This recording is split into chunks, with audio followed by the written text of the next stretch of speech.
A compelling interest test. It'll be worth it. All right, everybody got it? Okay, first question is a libel question. All right? Here's what you have. This is Joe Walsh. He's an ex-representative from Illinois. The Chicago Sun-Times had a feud going with him for a little bit. Then they find a court document that suggests he's trying to terminate his child payments, his child support payments. This was something that he had been knocked for during the campaign. So even though the campaign is over, he lost.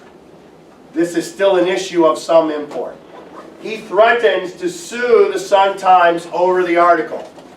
So the first article you see here, and I'm not going to read through this entirety, it's for you to do. This first article is from TalkingPointsMemo.com. It's an interview with Walsh about his intent to sue for defamation. If you go on to the second page in the exam, which I believe is the back page, back side of the front page, you'll see this article here.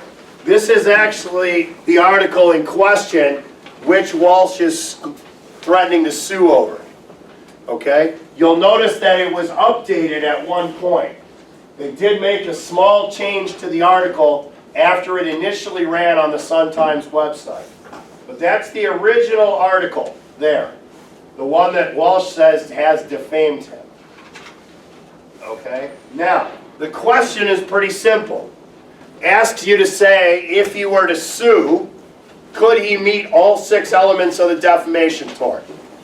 What I would very much like for you to do is go bullet points on this one. Bullet point for defamatory content.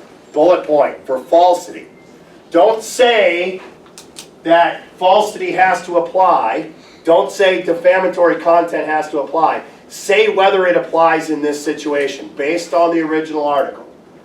The first thing that you read on the first page, the picture with the Walsh picture, is his comments about suing. It is the second article here that is the one that matters. Now, I will tell you this.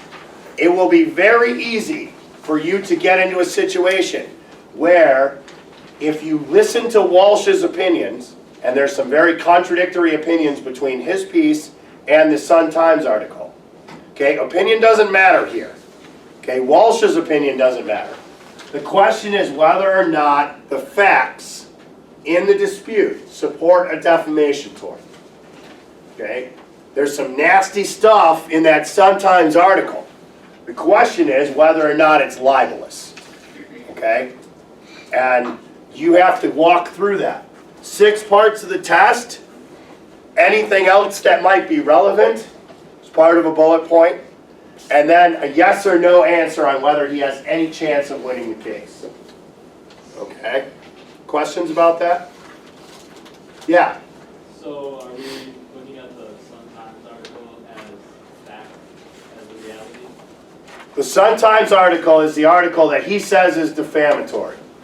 Provided this article so that you had a kind of a gist on why he thinks it's defamatory, so that you understand that what's going on in this article. Okay, but the dispute is over the Sun-Times article on page 2 of the exam. The question is whether or not that's actually defamatory. He says it is, but his opinion doesn't matter at a hill of beans, right? Matters whether or not he can support all 6 elements of the tort in court. Anybody can threaten to sue for libel. Excuse me. Anybody can threaten to sue for libel if somebody says something they don't like about it. It's whether or not you can win a libel case that really matters. And the question for you then is to say whether or not that article from the Sun-Times is actually defamatory or libelous, as in the case. All right? Questions about that? Yeah? You said that there was a change made to the article like after it was published. Yeah, they changed the headline in the article. That's part of this, the background in the first article. They explain that. They made one insignificant change to the article, but that is relevant. Okay? That was after he complained. No, they put it up, an editor saw it, and then they made a slight change. There's actually a change to the headline of the article after it was initially posted. That's it's actually on the top, the description of what happened. It's actually on the top of page 2, above the Sun-Times article there. It tells you what happened. But if you look at the Sun-Times article here, excuse me, direction flipped here. You'll notice that even the posting from the Sun-Times article says updated, okay? The next was actually the next morning. Other questions? Now, you don't need to be real verbose here. You don't need to be on a gigantic discussion. Take the 6 elements of the tort. If there's anything else that needs to be talked about in terms of what actually occurred here, throw that in the last bullet point, and then give me a yes or no on whether or not he can win. That's it. 6 quick bullet points. Use the content. Don't say falsity, say whether or not there is falsity here. Don't say whether or not there's defamatory, it needs defamatory content. Say if it's defamatory. Okay? Questions about that? Some of them will be pretty obvious. Publication, identification, no question it was him, right? No question it was it's published, it's, you know, it's the Sun-Times for Pete's sakes. Some of them will be a little bit more heady than that. Okay, especially harm, some question as to whether or not he suffered any harm, as in the article had run after he had already been unelected, right? He lost his election, kind of striking out at people who had been harsh to him.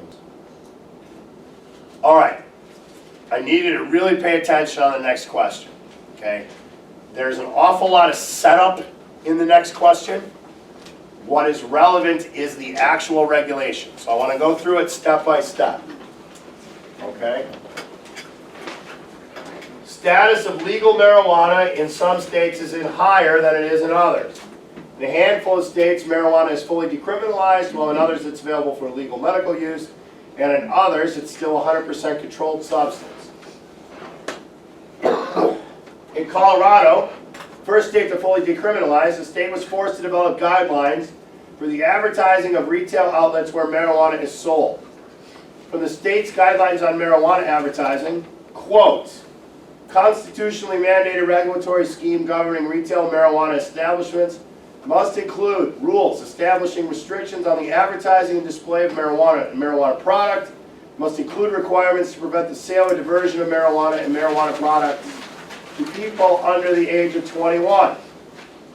Through the Retail Code adopted in 2013, Colorado General Assembly requires the state licensing authority to promulgate rules on the subject of signage, marketing, and advertising restrictions that include but are not limited to a prohibition on mass market campaigns that have a high likelihood of reaching minors. Okay, that is all background, okay? Including the hypertext link and a footnote there, which is just a link to the actual rules. That is just background information, as is the next section of the question. The state has decided to adopt a model based on the state's alcohol industry's voluntary, i.e. not regulatory system that prevents advertising from advertising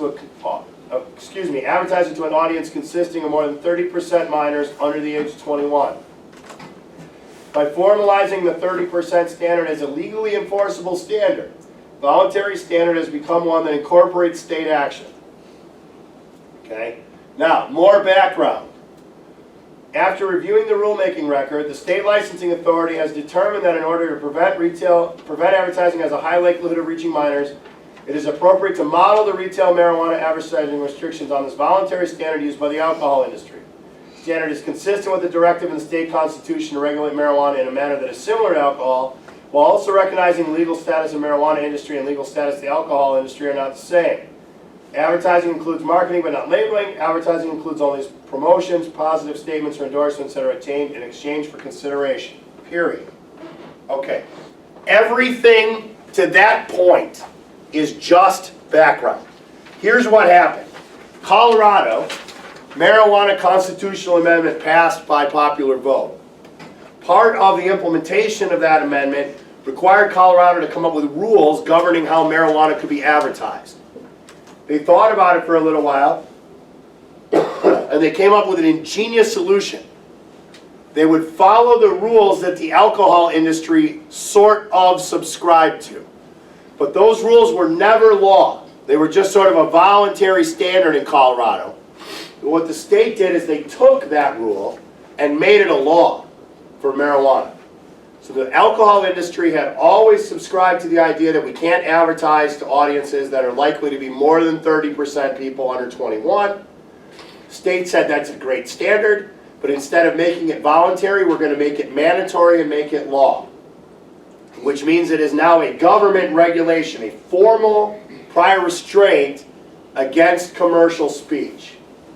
Okay? So everything up to this point, right here, in the question, is just background information so that you understand where this came from. Okay? You are free to use it in your answer all you want, but I just wanted you to have the background on how the rule was implemented, where it came from, how it was created, because it is relevant to understand that. Now, here's where the question actually starts. Section 1105R includes the state guidelines on radio advertising, including broadcast cable, on-demand, satellite, or internet programming. Radio includes any audio programming downloaded or streamed via the internet. Specifically, the regulation states, quote, radio advertising, retail marijuana establishment shall not engage in radio advertising unless the retail marijuana establishment has reliable evidence that no more than 30% of the audience for the program on which the advertising is to air is reasonably expected to be under the age of 21. Again, they took that 30% standard that the alcohol industry had sort of tacitly agreed to and followed and made it a law. In this case, if you own a pot dispensary and you want to sell, you want to advertise your business, you can only do that in places that don't have an audience that's more than 30% minors. Does that make sense? Questions about that? You understand where that standard came from? That's relevant to the discussion. Okay. Everything's just going just groovy, man, until one day when the owner of Smokey Joe's Pot and Hacky Sack Emporium wants to make a commercial buy on a radio station. Things go all brown and swaggy, and Joe is super bummed out when he finds out his favorite music station, the place where he really wants to advertise, has an audience demographic that consists of more than 30% of people under 21. Despite this harsh reality, Smokey Joe knows a few lawyers who frequent his shop, and one afternoon after a long session, which includes a couple pulls off his 6-footer, Smokey Joe convinces one of the lawyers to challenge the state's 30% regulation, which has, so far, prevented him from marketing his Golden Nugget special on his favorite music station. His lawyer has to explain to Joe, slowly, what will occur if they go to court. Since it's always better to trip with a friend, Joe's lawyer brings you in to explain the buzzkill of the court's review. Number 1, explain the multiple steps to Smokey Joe's case in a way that Joe can understand. And dude, make sure to be specific. Number 2, explain whether or not Smokey Joe would win his challenge, but try not to bring him down too much when you do. Joe doesn't like the rule. He wants to advertise on a station that has a higher than 30% audience under 21. It's to target that valuable kind of tweener audience. Okay? Rules won't let him do that. So he's going to go to court to see if the 30% standard is valid. Can he win? So what you're going to do here is you're going to take this rule, 1105, and you're going to put it against the Central Hudson test. You're going to say whether or not, under judicial review, the government's regulation of marijuana advertising in the state of Colorado is valid. Is the government meeting the intermediate scrutiny test? Are they applying a thing that's too narrow, too wide? Right, you're going to run through the test. Again, bullet points. 4 points to the test. First part, bottom 3 parts. Go through them all. Don't say what the test is. Say whether or not the test can be met in these situations. Remember, what's happening here is a government suppression, prior restraint against commercial speech. Joe is saying those regulations are invalid. He wants to challenge those and have them taken off the book. Can he win that case? Yes or no? All right, questions about that? All right. There's a lot of background in that third question, okay? It is relevant so that you understand where the standard came from. But the question is pretty simple. Does 1105R, can the government sustain that on judicial review? Okay. Any questions? Conceptual question, right? Why would she be